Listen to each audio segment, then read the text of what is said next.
اعوذ باللہ من الشیطان الرجیم بسم اللہ الرحمن الرحیم۔ آج کا ہمارا سبق تفسیر سورۃ البقرہ کی آیت نمبر 221 سے لے کے 225 تک ہے۔ اعوذ باللہ من الشیطان الرجیم بسم اللہ الرحمن الرحیم وَلَا تَنْكِحُوا الْمُشْرِكَاتِ حَتَّى يُؤْمِنَّ وَلَأَمَةٌ مُؤْمِنَةٌ خَيْرٌ مِّن مُشْرِكَةٍ وَلَوْ أَعْجَبَتْكُمْ وَلَا تُنْكِحُوا الْمُشْرِكِينَ حَتَّى يُؤْمِنُوا وَلَعَبْدٌ مُؤْمِنٌ خَيْرٌ مِّن مُشْرِكٍ وَلَوْ أَعْجَبَكُمْ أُولَٰئِكَ يَدْعُونَ إِلَى النَّارِ وَاللَّهُ يَدْعُو إِلَى الْجَنَّةِ وَالْمَغْفِرَةِ بِإِذْنِهِ وَيُبَيِّنُ آيَاتِهِ لِلنَّاسِ لَعَلَّهُمْ يَتَذَكَّرُونَ۔ اور مشرک عورتوں سے نکاح نہ کرو حتیٰ یؤمننا، یہاں تک کہ وہ ایمان لے آئیں۔ اب مشرک سے یہاں کیا مراد ہے؟ جو اہل کتاب نہیں ہے۔ یہودی اور عیسائی خواتین سے جو اہل کتاب ہیں ان سے شادی کی جا سکتی ہے، لیکن وہ بھی پسندیدہ نہیں ہے۔ مسلمان کو چھوڑ کے تو ان سے کرنا وہ بھی پسندیدہ نہیں ہے، لیکن ہے جائز۔ لیکن مشرک جو ہندو ہو، سکھ ہو، حالانکہ عیسائی بھی شرک کرتے ہیں، یہودی بھی شرک کرتے ہیں، لیکن ان کو اللہ تعالیٰ نے اہل کتاب میں شامل کیا ہے۔ تو یہودی اور عیسائی عورتوں سے شادی تو ہو سکتی ہے، لیکن مسلمانوں کو چھوڑ کے نہیں۔ لیکن مشرک سے بالکل بھی نہیں ہو سکتی۔ جو مشرک کہا گیا ہے جو غیر اللہ کو باقاعدہ پوجتے ہیں، عیسائی اور یہودی جو ہیں ان میں بھی کانسیپٹ توحید کا ہے، ان میں توحید کا کانسیپٹ ہے، اس لیے ان کو اہل کتاب کہا گیا۔ اور جو جن میں توحید کا کانسیپٹ ہے ہی نہیں ہے تو ان کو مشرک کہا گیا ہے۔ تو فرمایا کہ ان سے نکاح نہیں کر سکتے۔ فرمایا والا امۃ مؤمنہ، مومن لونڈی جو ہے، یعنی نوکرانی اصل میں اور چیز ہوتی ہے، لونڈی اور چیز ہے۔ لونڈی آج کل تو یہ سسٹم نہیں ہے، پہلے ہوتا تھا کہ انسانوں کی خرید و فروخت ہوتی تھی، تو جو مرد حضرات کو خریدا جاتا تھا ان کو غلام کہتے تھے، اور جو عورتوں کو خرید و فروخت ہوتی تھی ان کو لونڈیاں کہتے ہیں۔ اب آ کے کئی لوگ یہ سمجھتے ہیں کہ اسلام نے یہ لونڈیوں کا کانسیپٹ دیا ہے۔ یاد رکھیے گا اسلام نے لونڈیوں کا کانسیپٹ نہیں دیا، یہ پہلے سے چل رہا تھا، اسلام نے اس کو ختم کیا اور اس کو سسٹم کے تحت لے کے آیا اسلام، کہ ایک سسٹم کے تحت رہنا ہے۔ یعنی ایسا نہیں ہو سکتا کہ ایک لونڈی ہے اور چاروں بھائی یا پانچوں بھائی اس کے ساتھ ہم بستری کر سکتے ہیں، پہلے ایسا ہوتا تھا۔ لیکن جس کی لونڈی ہے وہ صرف ایک مرد جو مالک ہے اس کے ساتھ تعلقات رکھ سکتا ہے، دوسرا کوئی نہیں رکھ سکتا، اور بہتر ہے کہ اس سے شادی کی جائے اور پھر اس کو آزاد کر دیا جائے، یہ اسلام کہتا ہے۔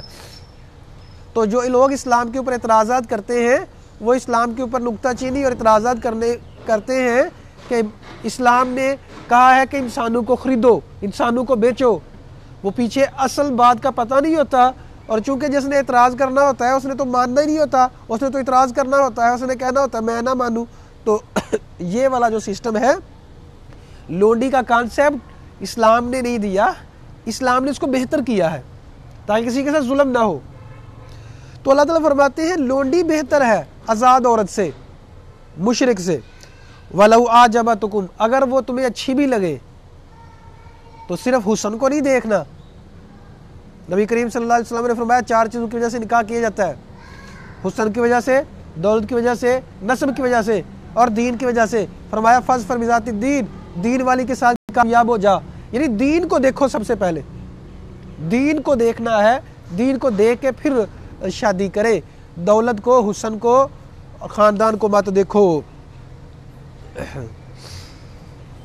وَلَا تُنْكِحُوا الْمُشْرِكِينَ، اور نہ ہی مشرک مردوں سے نکاح کرو، یعنی مسلمانوں کو کہا جا رہا ہے عورتوں کو، حتیٰ یؤمنوا، یہاں تک کہ وہ ایمان لے آئیں۔ وَلَعَبْدٌ مُؤْمِنٌ، اور غلام مرد وہ زیادہ بہتر ہے مشرک اور مرد سے۔ وَلَوْ أَعْجَبَكُمْ، اگر تو تمہیں اچھے لگے۔ اصل میں آزاد مردوں اور آزاد عورتوں کو زیادہ پسند کیا جاتا ہے غلام کی نسبت، کیونکہ غلام یا لونڈی جو ہے اس کی اپنی آزادی تو نہیں ہے نا، وہ تو اصل میں مالک اس کا کوئی اور ہے، تو اس لیے پسند یہ کیا گیا ہے کہ آزاد سے شادی ہو، لیکن اگر آزاد نہیں ملتی تو مشرک عورت سے یا مشرک مرد سے بہتر ہے کہ لونڈی سے یا غلام سے شادی کر لی جائے۔ اللہ تعالیٰ فرماتے ہیں اس کی وجہ کیا ہے، کیوں میں آپ کو یہ حکم کیوں دے رہا، اللہ تعالیٰ کیوں حکم دے رہا ہے کہ یدعو واللہ یدعو الی الجنت والمغفرہ اولئک یدعون الی النار، یہ لوگ جہنم کی طرف لے کے جاتے ہیں، یہ جہنم کی طرف بلاتے ہیں۔ تو وہ کیسے بلاتے ہیں؟ وہ لوگ ایک تو شرک کی طرف دعوت دیں گے، یہاں دیکھا دیکھی انسان شرک کر سکتا ہے، اور جو سوسائٹی ہے، جو وہاں کی کمپنی ہے، صحبت ہے، اگر مشرکوں کی صحبت ہوگی تو توحید کا جنازہ نکل جائے گا، توحید تو نہیں رہے گی۔ تو ایسے لوگوں کو صحبت میں بھی نہیں رکھنا۔ ایسے یہ بھی سمجھ آتی ہے کہ انسان کی صحبت بہت پاک صاف ہونی چاہیے، اچھے لوگوں کے ساتھ ہونی چاہیے، توحید والے لوگوں کے ساتھ ہونی چاہیے، مشرکوں کے ساتھ نہیں ہونی چاہیے۔ جو انسان پسند کرتا ہے کہ میں کس کے ساتھ رہوں، سو وہ دوستی اس سے کر لے۔ فرمایا انسان جس سے محبت کرتا ہے جنت میں اس کے ساتھ ہوگا، اگر وہ جہنم میں ہے تو یہ بھی وہی ہوگا، اگر جنت میں ہے تو یہ بھی وہی ہوگا۔ تو دیکھنا چاہیے کہ ہمیں محبت کس سے ہے، دوست ہمارے کون ہے، تعلقات ہمارا کہاں ہے۔ تو اللہ تعالیٰ فرماتے ہیں کہ تعلقات جو ہیں مشرک لوگوں سے نہیں ہونے چاہیے۔ اللہ تمہیں جنت کی طرف بلاتا ہے اور بخشش کی طرف بلاتا ہے اپنے حکم سے۔ وَيُبَيِّنُ آیاتہ، اپنی آیات کو واضح کرتا ہے لوگوں کے لیے، لَعَلَّهُمْ يَتَذَكَّرُونَ، تاکہ وہ نصیحت حاصل کریں۔ اب ایک نیا مسئلہ بیان کیا جا رہا ہے کہ وَيَسْأَلُونَكَ عَنِ الْمَحِيضِ، وہ حیض کے بارے میں سوال کرتے ہیں۔ حیض کیا ہے؟ خواتین کا جب جوان ہوتی ہیں تو اللہ تعالیٰ کی طرف سے ایک جو خاص سسٹم ہے، ان کو خون جو آتا ہے اور وہ 3 دن ہوتے ہیں، 4 دن یا 10 دن تک ہو سکتا ہے، ہر ایک کا اپنا حساب ہے۔ ان دنوں میں کیا کرنا ہے، اس دن کی پابندیاں کیا ہیں؟ یہودی جو تھے عورتوں کو پلید سمجھتے تھے ان دنوں میں کہ یہ پلید ہو جاتی ہیں، ان کو ہاتھ بھی نہیں لگانا، ان کے ہاتھ کا کھانا نہیں کھانا۔ ان کے لیے انہوں نے گھر میں ایک کمرہ رکھا ہوتا تھا، اس کمرے میں اس نے رہنا ہے، کسی کے ساتھ ملاقات نہیں کرنی، نہ کسی کو دیکھنا ہے، نہ ہاتھ لگانا ہے۔ تو اسلام نے اس ظلم کو ختم کیا کہ وہ پلید نہیں ہو گئی، اس کا کیا قصور ہے؟ نیچر ہے، ایک فطرت کا حصہ ہے، اللہ نے اس طرح کا نظام بنایا ہوا ہے۔ تو جب عورت کو وہ خون آتا ہے، اس نے نماز نہیں پڑھنی، روزہ نہیں رکھنا، روزے بعد میں پورے کرے گی لیکن نمازیں بعد میں پورے نہیں کرے گی، اس کو معاف ہے۔ لیکن اس کا مطلب یہ نہیں کہ وہ پلید ہے، اس کے ہاتھ کی روٹی کھائیں، اس کے وہ ساتھ بیٹھیں کھڑے ہوں، وہ پلید نہیں ہے۔ اور اسی طرح بعض لوگ کہتے ہیں جو کچھ پڑھ نہیں سکتی، ہاں قرآن مجید کو ہاتھ نہ لگائے، نماز نہ پڑھے، لیکن تلاوت کر سکتی ہے، زبانی ذکر کرے، صبح شام کا ذکر کرے۔ ہاں جی ویری گڈ۔ اور بسم اللہ، روٹی تو کم بسم اللہ پڑھنی ہے نا، مطلب اتنا کئی لوگ کہتے ہیں جو وہ پڑھ بھی نہیں سکتی، ذکر بھی نہیں کر سکتی، یہ یہودیوں والا ذہن ہے۔ جو لوگ اس حالت میں خواتین کے ساتھ یہ ظلم کرتے ہیں کہ ذکر بھی نہیں کرنا، وہ یہودیوں جیسی سوچ ہے۔ یہودیوں کی سوچ کو ختم کرنے کے لیے تو قرآن نازل ہوا ہے۔ نبی کریم صلی اللہ علیہ وسلم ایک دن امی عائشہ صدیقہ کو کہتے ہیں مجھے جائے نماز پکڑاؤ، تو کہتی ہیں میں تو حائضہ ہوں، میں تو مطلب اس حالت میں ہوں کہ نماز نہیں پڑھنی۔ کہا لیست ان حیضتو کی لیست فی یادی کی، تیرا حیض تیرے ہاتھ میں نہیں ہے، وہ ایک اللہ کا سسٹم ہے، صرف نماز نہیں پڑھنی لیکن ہاتھ تیرے پلید نہیں ہے۔ تو اس بات کو اچھی طرح سے سمجھ لیں۔ اس دوران جو ہے میاں بیوی اپنے تعلقات قائم نہیں رکھ سکتے، اور بالکل حرام ہے۔ لوگ پوچھتے ہیں جی کیا ہوگا، اور بھائی حرام کام کر رہے ہو، کیا ہوگا؟ حرام کام کر رہے ہو، فطری طور پہ بھی جو ہے وہ اگر ہم میڈیکلی طور پہ دیکھیں تو اس وقت بہت خطرناک بیماریاں مردوں کو لگ سکتی ہیں، اس وقت عورت کے ساتھ ہم بستری اگر کریں گے تو یہ بہت بڑا گناہ ہے، حرام ہے، اللہ نے حرام قرار دیا کہ اس حالت میں خواتین سے مباشرت کی جائے۔ فَاتَعْزِلُ النِّسَاءَ فِي الْمَحِيضِ، تو حیض کی حالت میں عورتوں سے علیحدہ رہو، ان کے قریب نہ جاؤ یہاں تک کہ وہ پاک ہو جائیں۔ اب دو ہے کہ خون آنا بند ہو گیا تو کیا وہ پاک ہو گئی ہے؟ جی پاک تو ہو گئی ہے، لیکن نماز اس وقت تک نہیں پڑھیں گے جب تک غسل نہیں کرے۔ اب بعض لوگ کہتے ہیں جب اب خون آنا بند ہو گیا تو ہم بستری بھی کی جا سکتی ہے، اس کے اوپر بھی کئی لوگوں کے علماء کے فتاوا ہیں، لیکن بہتر بات یہ ہے کہ وہ جب تک نہا نہ لے تو مباشرت بھی نہ کی جائے اور نہ وہ نماز پڑھے۔ جب وہ پاک ہو جائیں تو آؤ ان کے پاس جہاں سے اللہ نے حکم دیا ہے۔ اللہ تعالیٰ نے حکم دیا ان اللہ یحب التوابین و یحب المتطہرین، اللہ تعالیٰ توبہ کرنے والوں سے اور جو پاک صاف رہتے ہیں ان سے محبت کرتا ہے۔ تو حیض کی حالت میں خواتین کے ساتھ مباشرت کرنا یہ گندگی ہے، اور وہ گندے لوگ ہیں جو ایسے کرتے ہیں۔ میڈیکلی طور پہ بھی وہ بہت گھٹیا، مطلب وہ بیماریوں میں مبتلا ہو سکتے ہیں، اور اسلامی طور پہ بھی۔ اب اللہ تعالیٰ فرماتے ہیں کہ وہاں سے آؤ جہاں سے حکم دیا ہے۔ اچھی طرح سے دیکھیں، یہ باتیں قرآن نے بیان کی ہیں، ہمارا کام ہے ان کو ڈیٹیل میں بیان کرنا۔ ہم نے نہیں بیان کرنا تو لوگ شرم میں آتے ہوئے اس طرح کے مسئلوں کو سمجھتے نہیں ہیں، اور سمجھتے نہیں ہیں تو حرام کام کرتے رہتے ہیں۔ یاد رکھیے گا، خواتین کے ساتھ جو مرد اور بیوی، میاں بیوی نے جو تعلق قائم رکھنا ہے وہ اگلی سائیڈ سے رکھنا ہے، پچھلی سائیڈ پخانے والی جگہ سے۔ جو لوگ ایسے کرتے ہیں فرمایا اس کے اوپر لعنت ہے، ملعون۔ اور محدثین نے کہا ہے وہ ایسا لعنت ہے، لعنتی ہے، اور قوم لوط جیسا عمل کر رہا ہے۔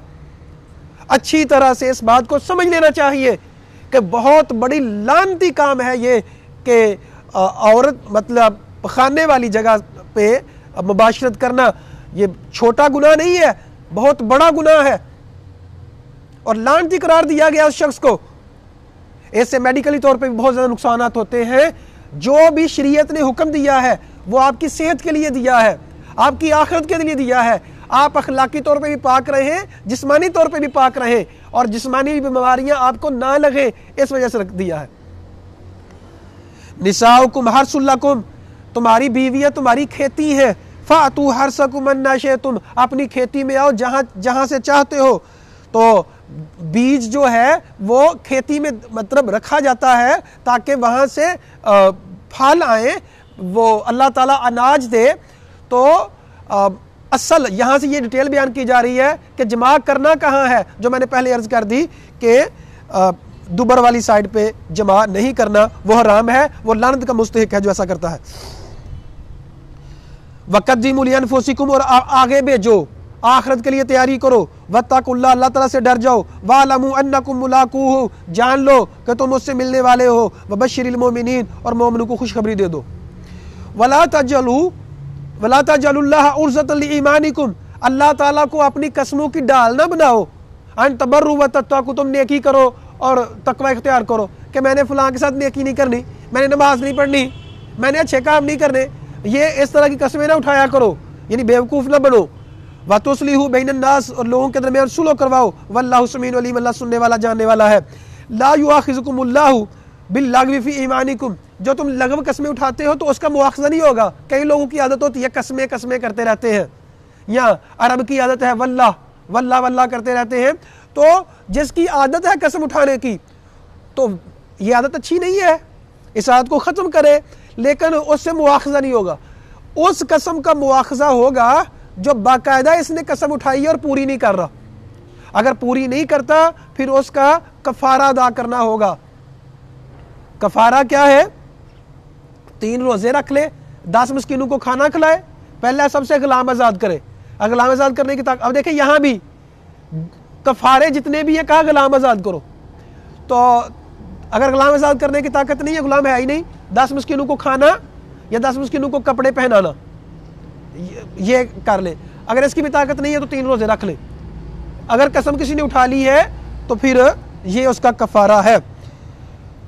واللہ غفور حلیم، اللہ تعالیٰ بخشنے والا اور بردبار ہے۔ اللہ تعالیٰ سے دعا ہے اللہ کی بات کو سمجھنے کی، اس پر عمل کرنے کی توفیق عطا فرمائے۔ اقول قولی ھذا استغفر اللہ لی ولکم ولسائر المسلمین۔